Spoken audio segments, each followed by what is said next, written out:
God in die oggend wat sag op ons straal, die eerste lig voor die dag ons haal.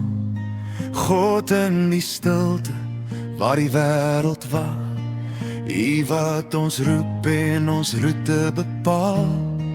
God in die asem wat ons stil inhaal, en elke tree nog voor ons val. God in die begin van elke dag, waar ons leer om te vertrou en op U wag. God in die môreson, God in die nagteruim, onse Vader in die hemel, laat U lig op ons skyn.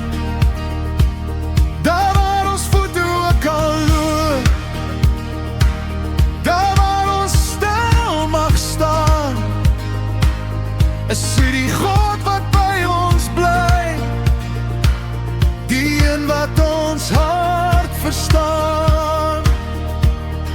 God in die klein dorp, stof en klip, ons soek skadu onder U boom bly ons sit.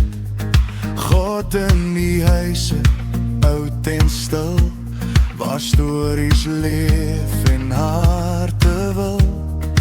God in die wind wat saggies praat, U woord wat lei op elke pad. God in die eenvoud van ons dae, waar U ons seën en dagliks dra. God in die môreson, God in die nagteruim, onse Vader in die hemel, laat U lig op ons skyn. Daar waar ons voete ook al loop, daar waar ons stil mag staan, is U die God wat by ons bly, die een wat ons hart verstaan.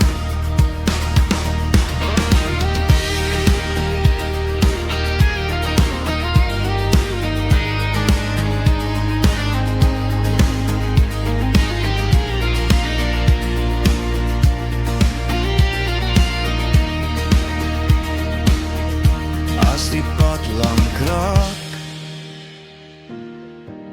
en die lig word min, hou U ons hand vas en wys ons weer begin. Nie alleen nie, nooit verlate nie, U loop saam met ons elke tree. God in die môreson, God in die nagteruim, onse Vader in die hemel, laat U lig op ons skyn. Daar waar ons voete ook al loop, daar waar ons stil mag staan, is U die God wat by ons bly, die een wat ons hart verstaan. Ons is op pad na God se hart. Ons is op pad na God se hart.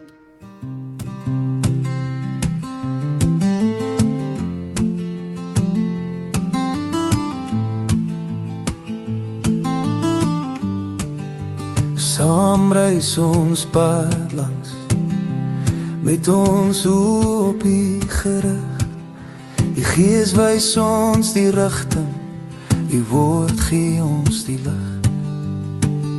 Deur dorpies en bestemmings, 'n padstal of twee, saam reis ons pad langs na God se hart. pad laat na God se hart. Van moed verloorse vlakte tot by Vredefort, deur berge en vallei tot waar die pad weer reguit word. Van die son se eerste opkoms tot hy rustig weer gaan sak. Reis ons saam met Jesus daagliks op pad na God se hart. Met elke kilo sal ons harte vol van lof en naam besing, en met ons lewe wil ons langs die pad eerbied aan U bring. Ons lippe sal U naam bely, ons stemme sal dit sing. Soos ons in verwondering na God se hart kyk. Goeiemôre vriende. En hartlik welkom hier by vanoggend se erediens ook. Dit is so lekker om elkeen van julle te sien en te hoor hoe daar gekuier en gesels word en almal lekker gesellig is. Maar dis wat hierdie is. Ons is 'n geloofsfamilie. Ons is bly om mekaar te sien. Vir baie van ons is hierdie die enigste geleentheid wat ons mekaar sien en by mekaar kan wees. So wat 'n voorreg is dit nie om so as 'n geloofsfamilie by mekaar te kan kom nie.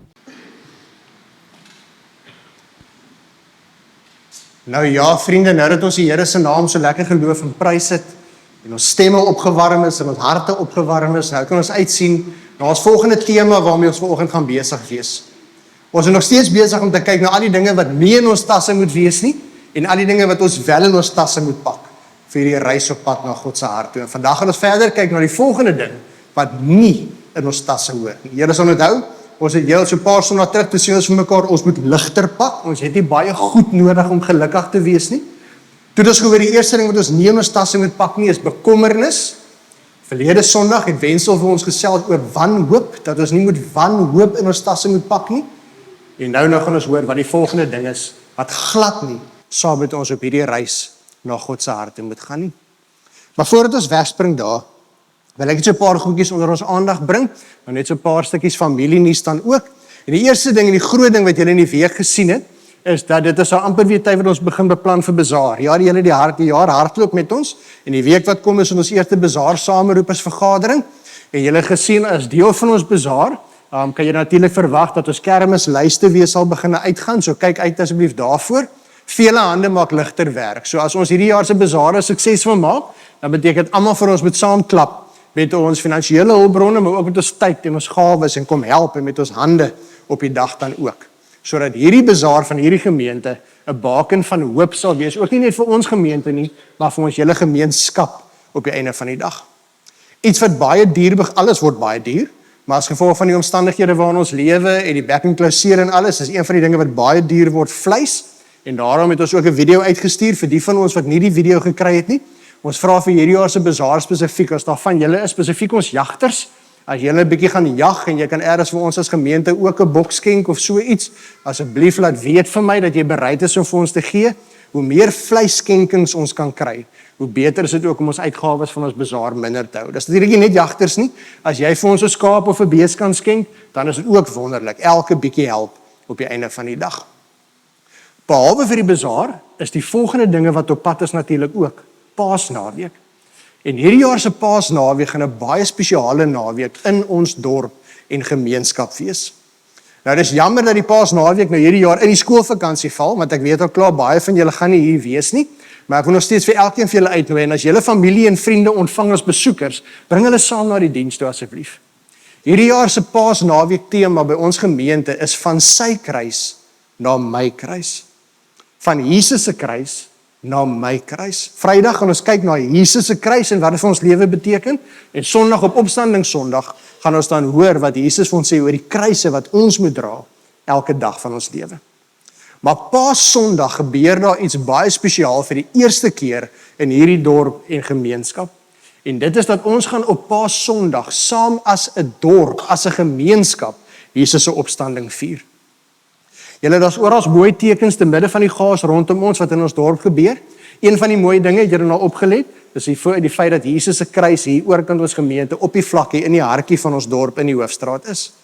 En ons gaan op Paasondag 'n sunrise service hou, 'n sonsopkoms opstandingsdiens. Hoekom sonsopkoms? Want die woord sê vir ons die volgende oggend met die oggendlig, die oomblik toe dit begin lig word, was die klip weggerol.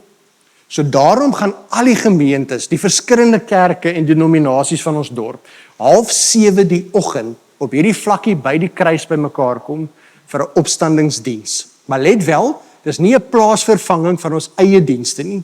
Ons gaan daar bymekaar kom, ons gaan daar die Here saam loof en prys, en van daar af gaan almal van ons na ons eie gemeentes toe, wat dan hulle eie paasdienste gaan hou dan ook. Ons is gelukkig, ons paasdiens is eers 9:00, so julle kan van daar af nog 'n koffietjie by die huis gaan drink, nog 'n bietjie 'n oggend vinnige slaapie gaan maak, en dan kom julle vir die volgende diens saam. Die ander gemeentes se dienste begin 8:00, so hulle gaan direk van daar af in hulle diens in. Maar kom ons woon daardie geleentheid by. Bring vir jou 'n kampstoel, bring vir jou kombers as jy op die kombers wil sit, en hier by die kruis, by die voet van die kruis, met sonsopkoms, gaan ons die Here se naam loof en prys, en van daar af hier na ons gemeente toe kom vir ons Paasondagdiens dan ook. Wat 'n wonderlike vooruitsig om na uit te sien. Met dit alles in gedagte, kom ons sit net so, en dan sluit ons die oë, en ek vra die Here se seën oor vanoggend se diens.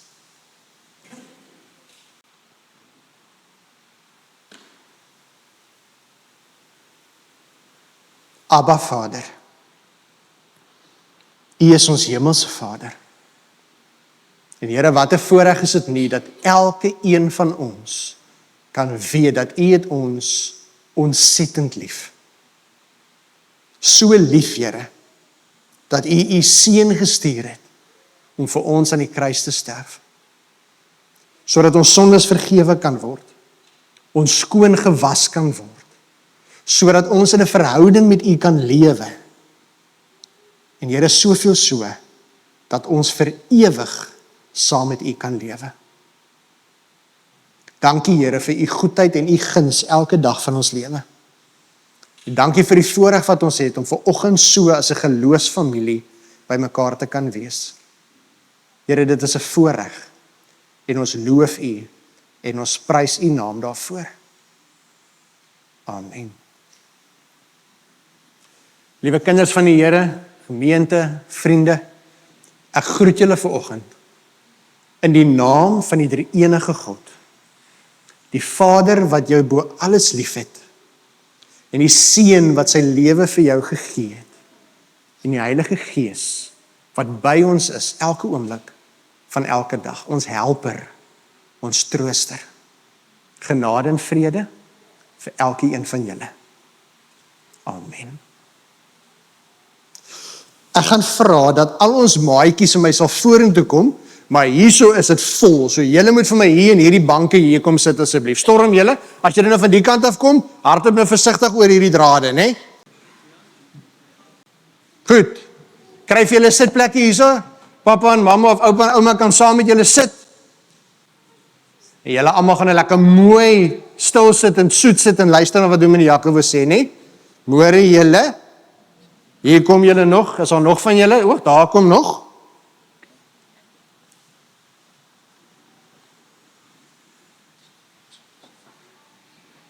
Goed, voordat ek met julle gesels, weet jy nou dat in hierdie tyd, ek gaan julle hulp gou vra, so ek wil gou hierso hoor, kom ons kyk, Tannie Elise Wasserman, is jy hier? Nee, Elise Wasserman is nie hier nie, maar op sy verjaar vandag, 85 jaar oud, dit is vandag, ja. Tannie Loretta Fouché, is jy hier? Daar is Tannie Loretta, vandag is Tannie 83 lewensjare oud. Wie wil vir my vir daai Tannie, wat daar is 'n geskenkie? Jy sommer op die punt kom, jy sommer gou, en jy kan ook saamkom. Ok, so vat jy daai pakkie vir die Tannie wat daar is. Wag, kom ons kyk gou eers. Oom Derrick van Staden, is jy hier? Oom Derrick is nie hier nie. So gaan albei van julle gou. Daar, die Tannie steek weer hand op. Julle sien daai Tannie daar met die groen. Dan gee gou haar geskenkie vir haar. Dankie julle. Dan sê jy vir die Tannie mooi geluk met Tannie se verjaarsdag. Ai Tannie, dis mos nou maar lekkerder as 'n kind dit gee eerder as die dominee, jong.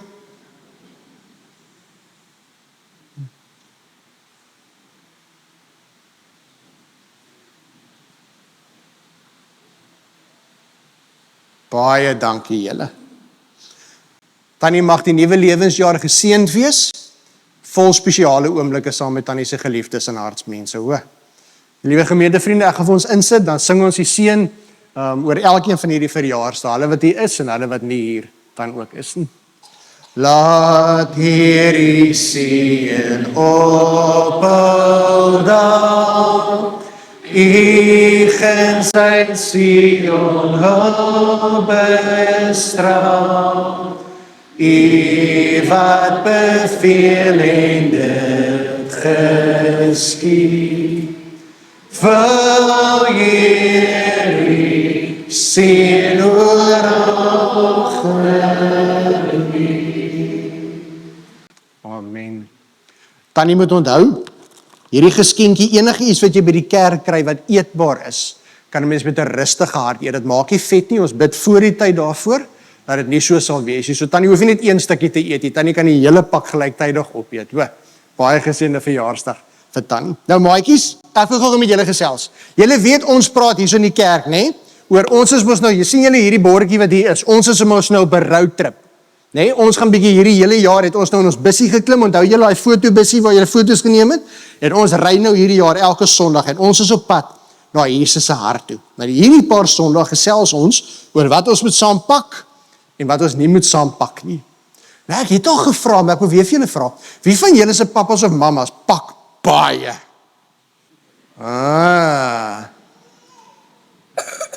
Wie van julle se pappas en mammas pak hopeloos te veel? Ek het so vermoed, nee. Wie van julle het al gehoor hoe mamma iets pak en vra papa, is dit regtig nodig dat dit moet saamgaan? Ek het so vermoed. Nee, hulle kyk sommer vir mamma en sê, nee. Ek het my tas ook saamgebring vandag. Okay. En hier binne in my tas het ek vandag ietsie wat ek vir julle wil wys. Ek het 2 goedjies wat ek vir julle wil wys, wat ons vandag in die kerk oor gaan praat. Ek dink is 2 dinge wat vir ons nogals belangrik is, maar jy moet dit reg gebruik. Nou kom ons kyk gou wat is hier binne. Julle sien ek het daarom lig gepak. Ek het nie baie goedjies nie. Okay. Kyk gou hierso. Wat is hierdie? Is dit 'n spieël? Is julle seker? Het julle vanoggend in die spieël gekyk? Is jou hare gekam? Hoe lyk jou hare vanoggend? Sharp. Okay. Hy is tevrede met syne. Hoe is julle? Is julle happy? Julle haartjies, julle make-up gedoen? Chris, hoe lyk dit daar by jou? Goed. So dis 'n spieël, né? Wat is hierdie? Is dit 'n vergrootglas? Okay. Kan ek die vergrootglas gebruik soos 'n spieël? Hoekom nie? Is hy te klein? En ek sien nie myself in hom nie, né? Dit is iets wat deur ek kyk en iets anders te lyk groter as wat dit is. Ja, en jy kan beteken die son se lig so deur hom laat skyn om 'n gras in die brand te steek of so iets, nê? Maar ek wil julle moet hierdie onthou. Julle, 'n spieël is sodat ek elke dag in die spieël kan kyk, jene Dominee se hare word nog minder. Okay. Maar 'n spieël is sodat ek in kan kyk, sodat ek kan kyk of my haartjies mooi lyk, of my make-up reg gedoen is, of my tande skoon is. Nee, daar's nie iets in my tande nie. So 'n spieël is iets waarna ek kyk. En net so moet ek en jy altyd onthou dat ons moet ook elke dag nie in 'n regte spieël kyk nie, maar weet julle wat is ons spieël as dit kom by liewe Jesus? Die Bybel. En wanneer ek die Bybel lees, is dit soos ek wat in 'n spieël kyk en in die spieël kyk ek is my haartjies mooi, maar as ek die Bybel lees, dan vra ek vir Jesus, ek wil kyk, is my hartjie mooi? Is my hartjie so skoon soos wat Jesus dit wil hê? Is my hartjie lief vir ander mense soos Jesus wil hê ek vir ander mense moet lief wees? Jy verstaan julle? So ons moet ook elke dag in die spieël kyk en vir Jesus vra, Jesus, is my hartjie so mooi soos wat U wil hê dit moet wees? Maar die vergrootglas is sodat ek vir ander mense iets beter kan wys. Stem julle saam? So as daar iets klein is, dan sê ek vir jou, kyk gou daar, ewe skielik lyk hy groter, nê? En net so met 'n vergrootglas wil Jesus ook hê, ons moet elke dag vir ander mense sê, kom, ek wil vir jou iemand wys. Ek wil vir jou iemand wys wat lief is vir jou. Ek wil vir jou iemand wys wat sorg vir jou. Ek wil vir jou iemand wys wat jou beskerm. Kyk hierso. Sien julle daar? Dit is liewe Jesus. Net soos 'n vergrootglas ander mense help om dinge beter te sien, net so moet ons ander mense help om liewe Jesus beter te sien. Gaan julle dit onthou? So die spieël help om te onthou dat ek moet kyk of my hartjie mooi en skoon is. En die vergrootglas is sodat ek vir ander mense kan help om Jesus mooier te sien. Nee? OK. Oogies toe. Handjies gevou. Bid gou lekker saam met Dominee. Liewe Jesus, baie dankie vir hierdie dag. Dis 'n nuwe dag wat Jesus ons gee.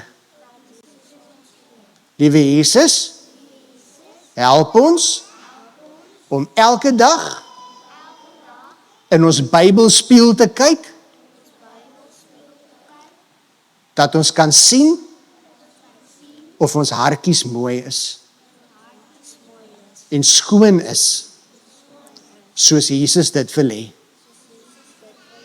En help ons Jesus om vir ander mense soos hierdie vergrootglas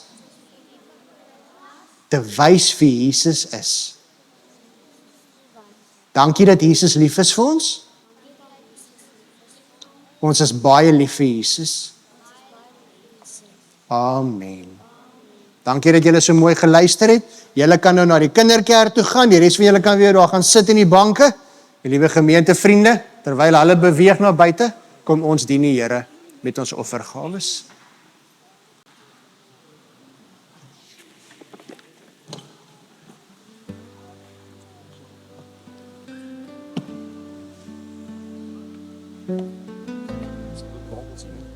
Ja.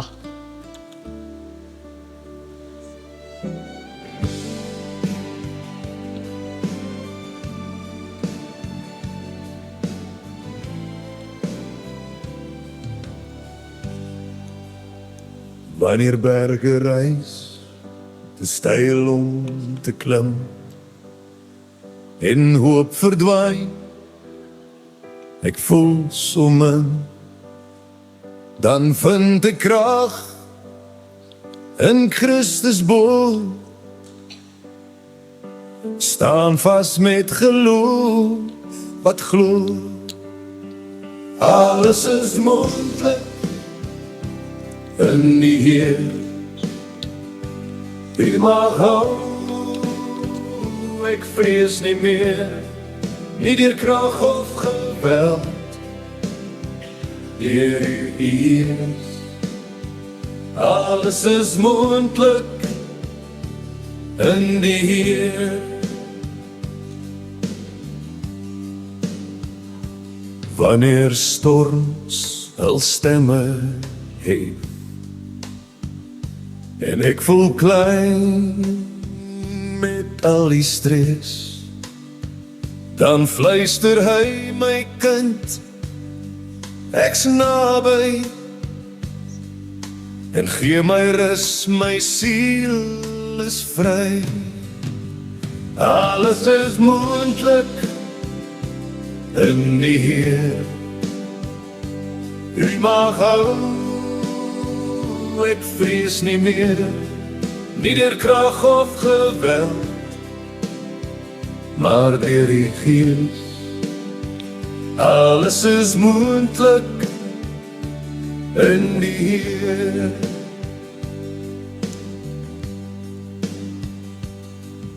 Ek druk voort met geen las, my hoop bly sterk,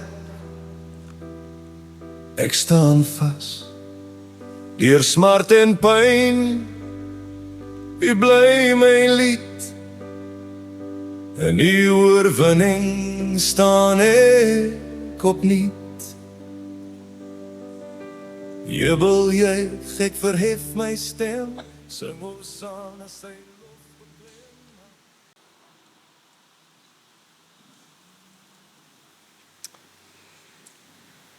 Nou vriende, as ons vanoggend gaan gesels oor ons volgende tema, dan gaan ek deur die loop van die diens verwys na verskillende teksgedeeltes toe. Al die teksgedeeltes gaan daar op die skerm dan ook wees. Maar voordat ons inspring en gesels oor vanoggend se tema, vanoggend se onderwerp wat nie in my tas moet kom nie, kom ons word net stil en dan bid ons dat die Here deur sy woord vanoggend met ons sal praat.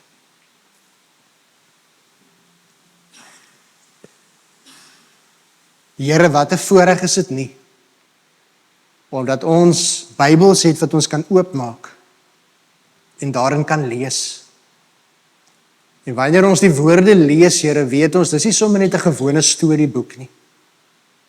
Here, hierdie woorde lewe, want dit is U wat met ons praat. En daarom vra ons, Here, dat U nou deur die Heilige Gees ons harte sal oopmaak en ontvanklik sal maak vir hierdie woorde.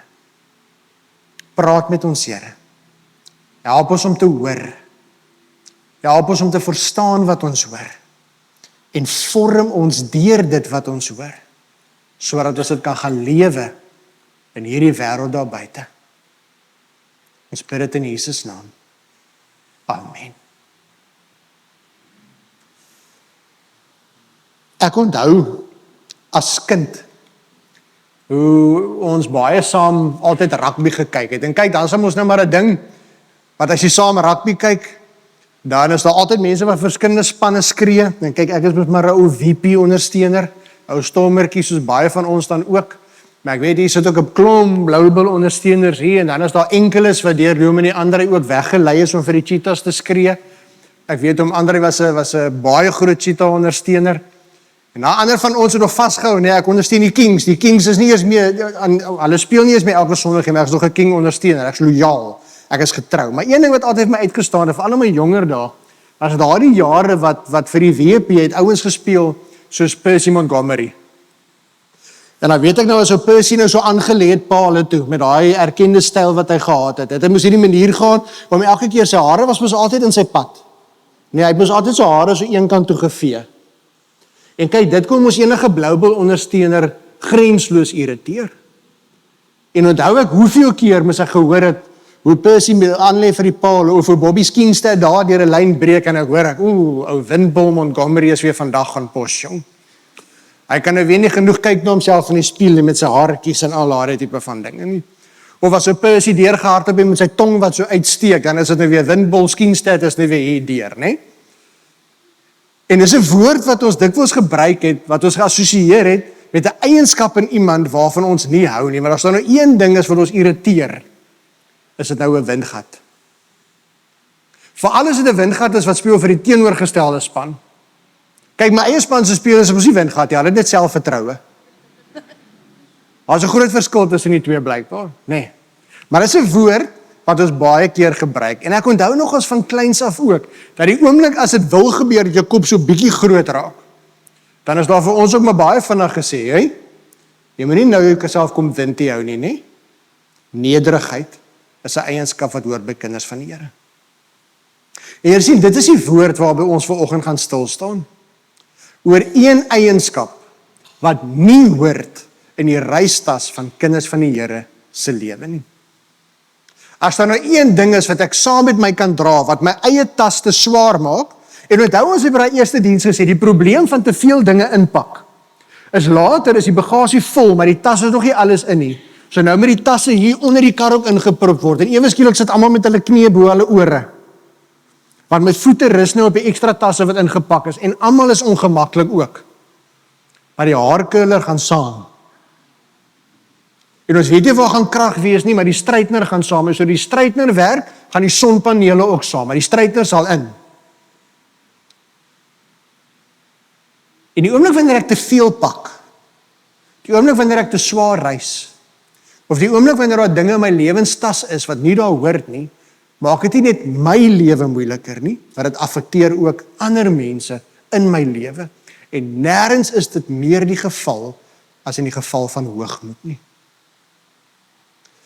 En julle, as daar nou iets is in die reistas van 'n kind van die Here op pad na God se hart toe, wat jy maar gerus uit jou tas kan uithaal en een kant kan sit, los dit by die huis. En nie eens by die huis nie, gooi dit weg, dit hoort nie by jou nie. Is dit hoogmoed. En vanoggend gaan hierdie spieël en hierdie vergrootglas ons help om iets te verstaan met wat nou eintlik die probleem met hoogmoed is. Nou julle, kom ons begin by die begin. Die Bybel sê vir ons baie duidelik, dat as daar nou een ding is wat die Here glad nie kan verdra nie, is dit hoogmoed. Ons lees dit in verskillende gedeeltes, julle kan saam met my lees. Die eerste een is in Spreuke 16 vers 5. Spreuke 16 vers 5, in die direkte vertaling, dan staan nou baie mooi, afstootlik vir die Here is elkeen met 'n hoogmoedige hart. Dit staan vas, so iemand sal nie ongestraf bly nie. Julle sien, dis nie sagte woordjies nie, afstootlik vir die Here is iemand met 'n hoogmoedige hart. En onthou, as daar in die Bybelse tyd gepraat word van 'n hart, het daar nie geweet is die orgaan so wat ons het by die verskillende hartkamers wat bloed pomp nie. 'n Hart is die wese van 'n mens. So as die Bybel praat van iemand se hart, dan praat hy van jou kern, dit wat jy in jou diepste wese is. En hier sê Spreuke baie duidelik, afstootlik vir die Here is 'n mens wat hoogmoedig van aard is. Dit sê al klaar vir ons, as ons praat oor hoogmoed, moet ons weet, dis nie 'n ligte saak nie. Hierdie is iets ernstigs in die oë van die Here. En iets wat as ek vandag besef, ek 'n deel daarvan saam met my dra, moet ek dadelik daarvan ontslaa raak. Ons lees in Jakobus 4 vers 6, God weerstaan hoogmoediges, maar aan nederiges gee hy genade. Lees dit weer daar, God weerstaan hoogmoediges, hy hou 'n afstand van hoogmoediges, hy vind dit afstootlik, hy staan hoogmoed teë, hy hou nie daarvan nie, hy is in opstand daarteë, hy is in konflik daarmee. So hoogmoed is nie 'n ligte saak nie. Later in Spreuke word daar ook gepraat van sekere dinge wat vir die Here afskuwelik is, en dan word die woord hoogmoed ook gebruik. So daarom moet ons weet, hierdie woord is 'n baie belangrike woord. Jy moet ek myself eerlik kyk of dit deel is van my lewe of nie. Maar julle sien, hier's die ding. Wanneer die Bybel praat van hoogmoed, dan bedoel hy nie hier Percy Montgomery wat paal toe staan en sy kuif uit sy oë uitvee nie. Hoogmoed beteken nie iemand wat na jou wense bietjie te veel aan sy hare vat, of wie se broekie bietjie styf is, of iemand wat lyk asof hy nou so bietjie sy arms so bietjie bakker as wat jy daarvan hou nie. Dit gaan nie net oor dit hier, dit gaan oor 'n ingesteldheid van die hart. Dit gaan oor die ingesteldheid waarmee so 'n mens lewe. En wanneer ek die Griekse woordjie wat met hoogmoed vertaal word, verbuig en ek kyk wat dit eintlik beteken, gaan dit daaroor dat hoogmoed beteken om jouself te verhef. Hoogmoed beteken om jouself tot so 'n mate te verhef dat jy neersien op ander. Want jy sien, as jy jouself verhef, raak jou stoeltjie later bietjie hoog, né? Dis daai mense wat daarvan hou om op 'n pedesstoel te lewe. En as dit baie maklik om van die bo af te kyk op ander mense. Dis om jouself te verhef tot op so 'n mate dat jy meer van jouself dink as wat jy veronderstel is om aan jouself te dink. Nou let wel, die teenoorgestelde hiervan weet ons is nederigheid. Maar nederigheid beteken nie jy hoef glad nie aan jouself te dink nie. Nederigheid beteken nie jy vergeet dat jy ook kosbaar is, dat jy ook waarde het en dat jy ook saak maak nie. Dit gaan daaroor dat jy jouself verhef tot op 'n plek wat nie aan jou behoort nie, tot 'n status wat jou nie toekom nie, en dan lewe op 'n manier wat nie hoort by kinders van die Here nie. En dit bring ons by die probleem met hoogmoed in die oë van die Here. Ek wil vandag vir ons 3 dinge uitlig, waarom hierdie ding in jou reistas so gevaarlik is. Die eerste probleem met hoogmoed is, hoogmoed beteken ek lewe en ek hou daarvan om deur ander mense raak gesien te word. Ek hou daarvan om eer te ontvang van ander mense, maar hier is die probleem. Alle eer behoort net aan die Here. Die Bybel is baie duidelik daaroor dat al die lof en al die eer en al die heerlikheid is God se, geen mense nie. Kom ons kom gou vir 'n oomblik hier na ons spieël en ons vergrootglas toe.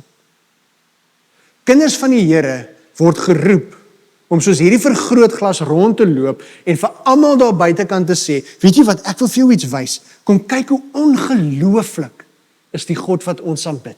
Sien jy dit? Sien jy hoe groot is hy? Sien jy hoe wonderlik is alles wat hy gemaak het? Sien jy hoe groot is sy liefde en sy genade oor ons lewe? Sien jy hoe sorg hy vir ons? Sien jy hoe getrou is God? Sien jy hoe God ons vergewe, maak nie saak watter foute ons al gemaak het nie. Kom wys, kom, ek wil vir jou wys wie die God van alle dinge is. Ek wil vir jou wys wie die een is aan wie alles en almal behoort. Kom kyk net hierso. Hoogmoed werk anderste. Hoogmoed sê, Kom kyk dit gou-gou, het jy nou ooit so iets so mooi gesien? Joe! Kyk jy daardie verhoging wat ek by die werk gekry het? Oef, ek het darm gewerk vir daardie verhoging, né? Jo, sien jy dit raak? Hoorie, kyk gou hier, julle kyk gou hier so. Kyk daardie nuwe top of the range double cab wat ek vir my gekoop het. Oef, ek het dit darm nog gemaak in die lewe, jong. Sien julle? Kyk daardie grade wat op my muur hang. Jo, dis darm indrukwekkend, né? Jo. Ja, weet jy wat, ek sê dit met baie dankbaarheid, weet jy wat, dit gaan eintlik glad nie oor my nie. Jo. Mense wat hoogmoedig lewe, is soms mense wat nie eens bewus is daarvan, dat hulle lewe om deur ander mense raak gesien te word nie. Maar as jy mooi daaraan dink, dan kom jy agter dat jy verskriklik afhanklik is van ander se opinie van jou. En dat jy baie daarvan hou, dat ander mense erkenning gee, en dat ander mense raak sien, en dat ander mense vir jou dankie sê vir alles wat jy vir hulle doen. En baie van ons lewe daarvoor om respek af te dwing by ander mense. En dit gebeur baie keer in ons huise ook. Dit gebeur baie keer in ons huise dat waar hoogmoed in ons huise lewe, dan kan dit baie maklik ook gebeur waar ek as pa byvoorbeeld in die huis rondloop en my vrou en kinders se werk is om raak te sien wat ek alles vir hulle doen en julle beter dankbaar wees vir wat ek alles vir julle doen. Want ek werk hard hiervoor. Kyk gou 'n bietjie mooi, wie sit die kos op die tafel elke dag? Wie gee vir jou die klere wat jy aantrek elke dag? Wie is die ene wat voorsien sodat ons hierdie alles kan doen? Julle moet bietjie dankbaar wees. Bietjie meer respek hê. En daar's natuurlik 'n element van waarheid daaraan, want ons moet ons kinders leer om respek te hê, maar daar's 'n balans waar dit oorhel, waar ek graag deur ander mense raak gesien wil word, want ek is tog gemaklik met die spieël wat so op myself is. Wanneer ek hoogmoed bære, kan ek nog steeds man in die huis wees. Maar dan kan ek vir my kinders rondom die tafel sit en sê, julle sien julle hierdie kos hier voor ons. Kom ons sê vir die Here dankie hiervoor. Dis hy wat dit gee. Hy wat vir ons voorsien. Daardie werk wat pappa en mamma wat pappa en mamma het, kom nie van onsself af, die Here gee dit vir ons. Die kleertjies wat jy elke dag kan aantrek, dis liewe Jesus wat dit vir ons gee. Jy is my vrou, jy is my man. Dit wat ons het, hierdie lewe wat ons het, is daarom 'n groot genade, né? Ons moet dit waardeer, dit kom alles van die Here af. Julle sien, dit klink baie naby aan mekaar, maar by die een gaan dit oor my en die spieël kyk. Die ander een is 'n lewe waar ons elke dag, ek persoonlik, ek en my gesin, ek en my eggenoot, ek en my kollegas by die werk, ek en my vriende, lewe met 'n vergrootglas in my hand, nie met 'n spieël in my hand nie, en oral soek ons, en ons bring al die lof en alle eer aan die Here, aan wie al die eer behoort. Sodat hy die erkenning ontvang, sodat God se naam verheerlik sal word, sodat almal sal weet dat wie ons is en wat ons het in ons lewe is te danke aan hom, en ons wys die heerlikheid weg van ons af na God toe. Dis hoekom toe Jesus ons leer bid in Matteus 6. Aan die begin van die gebed, wat leer Jesus ons? Ons moet bid. So moet julle bid. Ons Vader wat in die hemel is. Luister mooi, laat u naam geheilig word. Nie myne nie. Laat u naam geheilig word. Laat u koninkryk kom. Laat u wil geskied. Soos in die hemel, net so ook op die aarde. En ons weet die Onse Vader gebed eindig met die bekende woorde, weer eens die bevestiging, want aan u behoort die heerlikheid en die krag en die majesteit tot in ewigheid. Dis God se eer. En 'n lewe van hoogmoed gee nie erkenning dat die eer aan God behoort nie, want die erkenning behoort aan my. En dis waarom dit vir God so groot probleem is. Dis hoekom God dit afskuwelik vind, want 'n hoogmoedige mens vergeet dat daar net een God is, een mens is aan wie die lof en die eer behoort. Ons lees nog 'n gedeelte in Kolossense 3 vers 23 tot 24, waar daar staan, wat julle ook al doen, Doen dit van harte, kyk mooi, soos vir die Here en nie vir mense nie. Vir God se eer, nie om deur mense raag gesien te word nie. Vir God se heerlikheid, nie om deur ander mense geëer en gerespekteer te word nie. Omdat julle weet dat wat julle van die Here as beloning sal kry wat hy beloof het. Christus is die Here in wie se diens ons staan. In die tweede plek is die probleem met hoogmoed.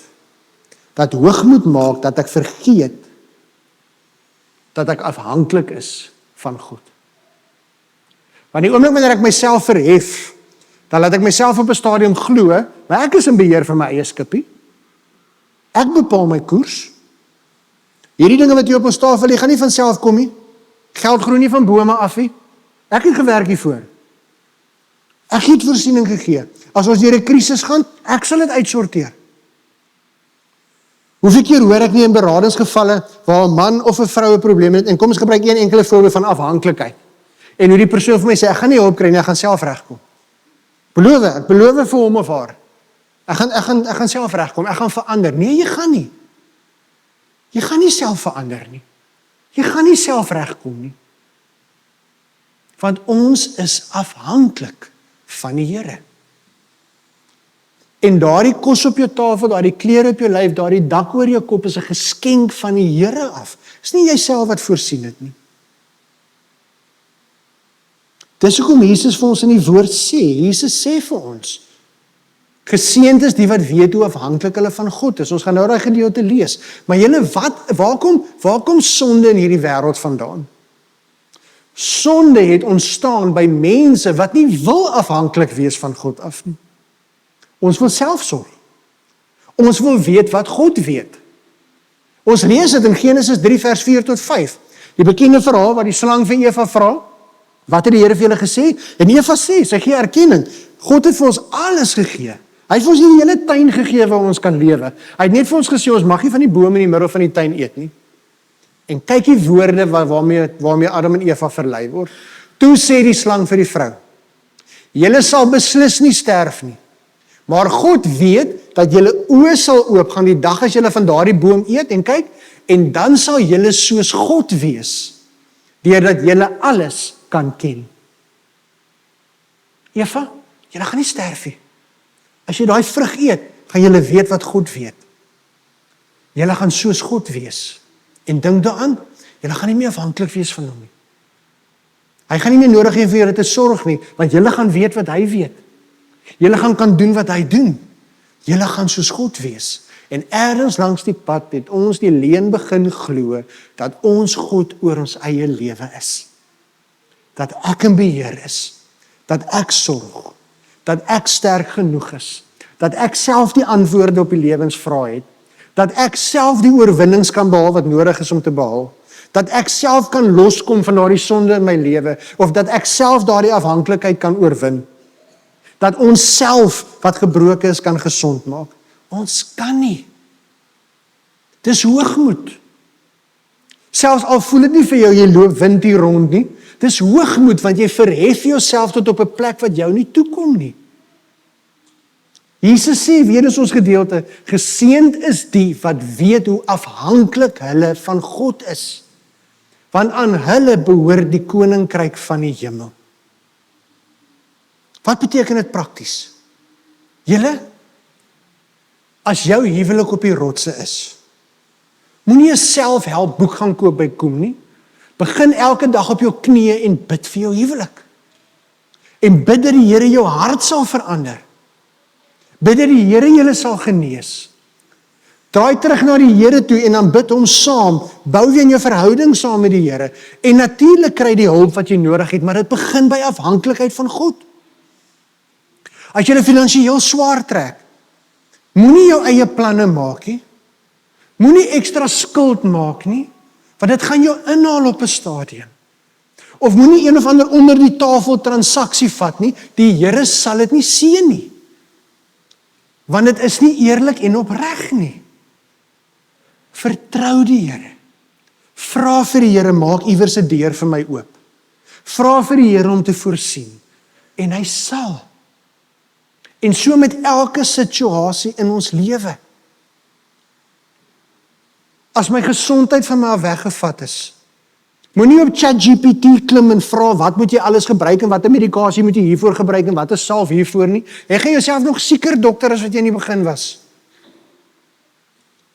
Begin bid en vra dat die Here vir jou en vir julle as 'n gesin deur hierdie moeilike tyd sal dra. En vertrou die Here om dokters wat kinders van die Here is, jou gesond te maak of jou te ondersteun deur hierdie pad waarmee jy stap. Dit gaan oor 'n gesindheid van afhanklikheid van die Here. Ek het dit nog nooit gesien nie, maar eintlik elke Sondag wat ek hier staan, as dit nou van my afgehang het, maar as ons nou met respek vir die omgewing waar ons is, maar ek is eerlik met julle, as dit van my afgehang het, het ek elke Sondag hier voor Kaalvoet gepreek. Van is heilige grond hierdie. Eintlik moet almal van ons skoene by die kerk se deure uitskop as ons inkom. Sal dit nie doen nie, want ek weet nie hoe dit gaan ryk hier binne nie. Maar dit gaan oor 'n gesindheid van nederigheid en afhanklikheid. En julle die oomblik wanneer jy nie meer op jou knieë lewe nie, maar dink jy kan op jou eie voete staan, is die vinnigste wat jy val. Die oomblik wanneer jy nie meer op jou knieë lewe nie, maar dink jy kan op jou eie voete staan, is die vinnigste wat alles in mekaar inval. Moenie jouself verhef en dink jy het nie die Here nodig nie. Die volgende ding van hoogmoed wat 'n probleem is, soos met alles van ons geloofslewe, gaan dit oor ons verhouding met die Here, maar ook ons verhouding met ander mense. En hoogmoed maak dat ek lewe met 'n gesindheid dat ek beter as ander is. En in die proses vergeet ek dat God my roep om die minste te wees en ander te dien. Hoogmoed maak dat ek lewe en elke dag deur die lewe gaan en sê, weet jy wat, ek weet ek het baie foute, maar sjoe, ek maak darm nie soos daai persoon nie. Of ek maak darm nie soos daai persoon nie. Julle geweet skinder is ook hoogmoed. Want dink daaraan, wat sê skinder? Skinder sê, het jy gehoor wat het hy of sy nou weer gedoen? So amper asof ek die foute het nie. So amper asof ek nie ook sukkel met dinge nie. Paulus praat in Korintiërs, dan sê Paulus, sodat ek nie hoogmoedig sal wees nie, het God vir my 'n doring in die vlees gegee om my nederig te hou. En vriende, iemand wat waarlik 'n kind van die Here is en 'n pad met die Here stap, weet dat elkeen van ons vanoggend in hierdie diens sit met dorings in ons vlees. Niemand leef sonder 'n doring nie. Niemand van ons het nie geraamtes in ons kas nie. Niemand van ons het 'n een of ander sonde of gebrokenheid in ons lewe nie. Almal van ons sukkel en almal van ons is afhanklik van God se genade. En daarom mag jy nooit op die punt kom waar jy jouself verhef tot op 'n punt waar jy dink jy's enigstens beter as iemand anders nie. Want jy is nie. Jesus gebruik die bekende verhaal waar die skrifgeleerde, die fariseer, staan en bid en hy sê, Here, ek is so dankbaar dat ek nie soveel sonde soos daardie persoon het nie. En langsom staan daar 'n eenvoudige vrou. En sy bid, Here, wees my sondaar genadig. En dan vra Jesus, wie se gebed dink julle word geantwoord? Nie die skrifgeleerdes nie, nie die hoogmoediges nie. Die een wat in nederigheid besef, Here, ek is niks beter as iemand anders nie. Terug na ons spieël en ons vergrootglas. Weet julle die geheim tot enige verhouding wat gebroken is? Tot enige verhouding wat stikkend is, of dit nou 'n huweliksverhouding is, of dit 'n ouer-kind-verhouding is, of dit 'n vriendskapsverhouding is, die geheim tot daardie huwelik of verhouding of vriendskap wat weer herstel, is dat jy minder in die vergrootglas sal kyk en meer in die spieël sal kyk. Want wat doen hoogmoed? Weet jy wat het jy nou weer gedoen? Onthou jy, dis dieselfde ding wat jy 2 weke terug gedoen het. Weet jy wat, jy doen dit die hele tyd. Wat het jy nou gesê? Jy sê dit elke keer, weet jy, elke keer as ons hier gaan, elke keer as ons moeilikheid optel, dan doen jy dit of dan sê jy dit. Ons is so maklik om so te lewe met 'n vergrootglas op almal se foute. En geen verhouding gaan ooit so gesond raak nie. As 'n verhouding moet begin genees wat stikkend is, is die beginpunt in hierdie geval om jouself eerlik af te vra, hoe kan ek verander? Wat kan ek anders doen? Wat is my bydrae tot hierdie verhouding wat stikkend is? En hoe kan ek jou dien? Hoe maak ek hierdie reg? Sê vir my, hoe maak ek hierdie reg? Nie bedoel nie, Jaco, wat van my en van my belange en my emosies en my gevoelens, onthou die Here se plan is dat as ek in die spieël kyk, moet die ander persoon ook in die spieël kyk, en so moet ons mekaar dien, en wanneer ons mekaar dien, dan word verhoudings gesond. Dan is daar genesing wat plaasvind, dan is daar gesonde vriendskappe en huwelike. Hoogmoed is een van die hoofprobleme vandag, waarom verhoudings wat gebroken is, nooit weer herstel nie, en op die einde van die dag uit mekaar uitspat. Want ons is te trots, en ons verhef ons eie geluk, en ons eie planne, en ons eie drome, en ons eie wil, en ons eie bo die belange van iemand anderste. Ek sal nie 'n woord verder met daai persoon praat, voor hy of sy nie eers vir my kom jammer sê het nie. Want ek is verontreg. Ek is nou ongelukkig. Ek is ontsteld. Kan julle dink wat sou gebeur het, as Jesus aan die regterkant van God gesit en gesê het, ek sal nie neerdal na hulle toe, voordat hulle nie eers vir my jammer gesê het nie. Maar die woord sê vir ons, God bewys sy liefde vir ons daarin, dat Jesus vir ons aan die kruis kom sterf het, terwyl ons nog sondaars was.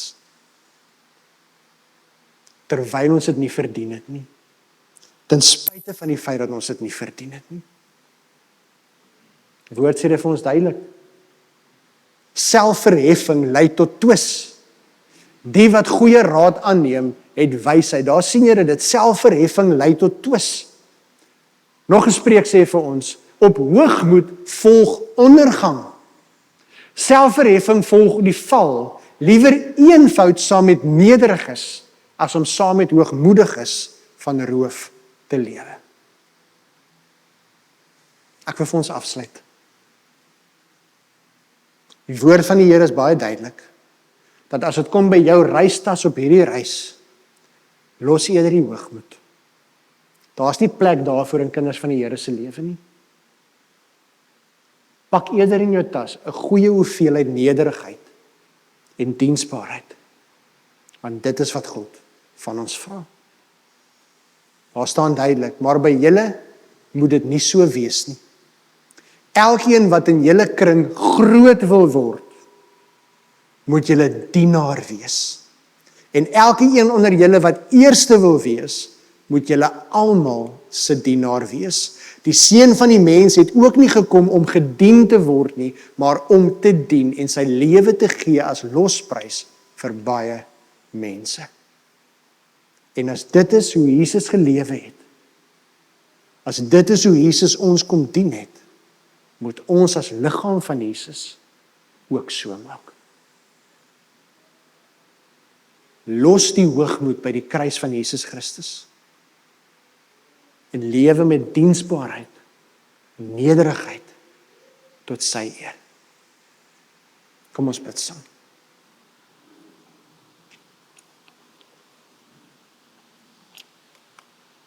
Here,